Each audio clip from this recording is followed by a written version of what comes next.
First reading, 2 Thessalonians chapter 2 verse 1 to 3, 14 to 17.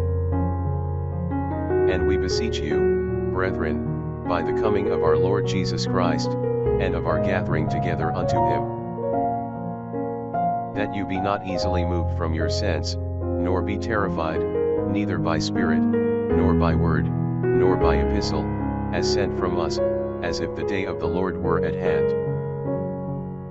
Let no man deceive you by any means, for unless there come a revolt first, and the man of sin be revealed, the son of perdition, whereunto also he hath called you by our gospel, unto the purchasing of the glory of our Lord Jesus Christ.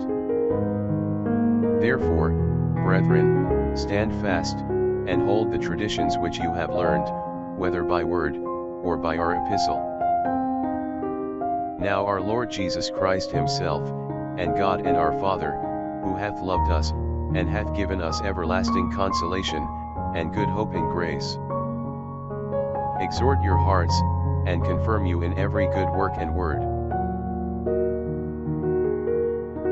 Psalms chapter 96 verse 10 to 13. Say yet among the Gentiles, the Lord hath reigned.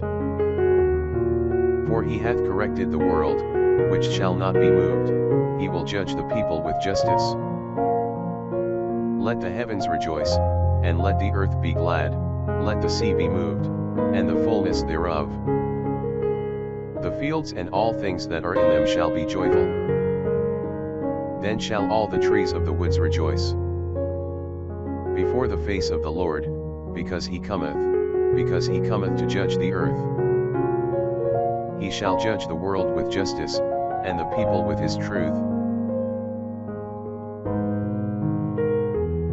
Gospel, Matthew chapter 23 verse 23 to 26. Woe to you scribes and Pharisees, hypocrites, because you tithe mint, and anise, and cumin, and have left the weightier things of the law, judgment, and mercy, and faith.